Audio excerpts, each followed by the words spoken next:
What's up guys, Jesse here. So most of us at this point have heard about Marshall, but if you haven't, they're known for making some really good guitar amps. But recently they've been getting into the Bluetooth speaker market, but kind of bringing that retro rock aesthetic to it. And this is their most recent release, the Marshall Emberton. And this is their first attempt at a small, rugged Bluetooth speaker. And I'm definitely a little bit late to the game here, but I guess better late than never. So let's see how this stacks up to the competition, especially seeing how saturated this segment is.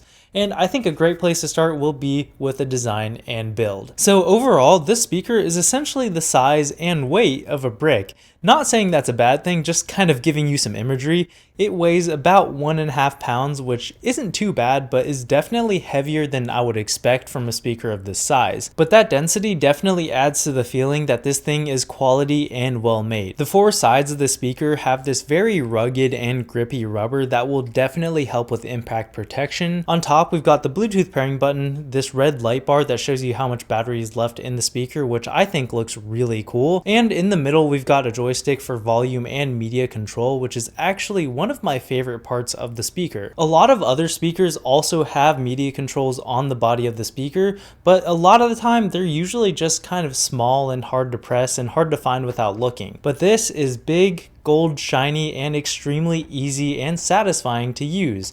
And these little circles that they've milled out on the button are really grippy, which just makes it that much nicer. On the front and back of the speaker, there are metal speaker grills with the iconic Marshall logo on the front. Overall, I'm a pretty big fan of the design of this speaker. I just feel like a lot of Bluetooth speakers nowadays look the exact same, but Marshall is bringing something different to the table, and I really like it. The only thing I kind of wish that they did though was add like a loop or a strap of some sort, just because it's kind of awkward to carry this around, especially if you have other things to carry as well. Also, features wise, it's pretty sparse. There's no app that goes along with it, which I'm actually perfectly fine with because they're honestly usually garbage and they just clutter up the phone. The joystick, like I said earlier, just controls media, and one of the things that I thought was pretty cool that Marshall did that they didn't really have to do was when you use the media controls, like skipping songs or whatever, they'll play guitar riffs. Like usually with other speakers, you'll just have like a random little beep or something like that, but with the Marshall, you get a really cool guitar sound when you turn it on, skip songs or anything like that. And I just think it really adds to that whole rocker aesthetic that this thing is going for, and I think it's pretty rad.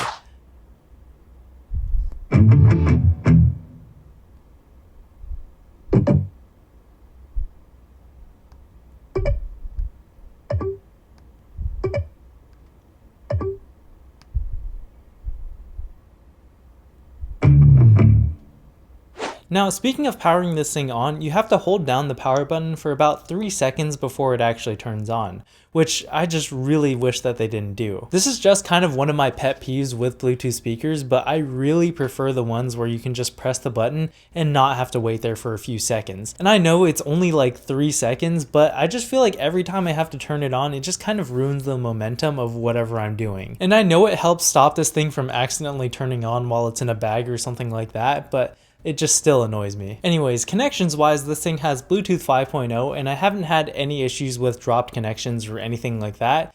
And audio delay is also pretty much non-existent as well. So if you're watching anything with dialogue, the words will match up with the mouth movements, so you don't have to worry about that. Battery life is rated for 20 hours of continuous playback and recharges via USB-C. It's 3 hours for a full charge, or you can charge this thing for 20 minutes and get 5 hours of playtime.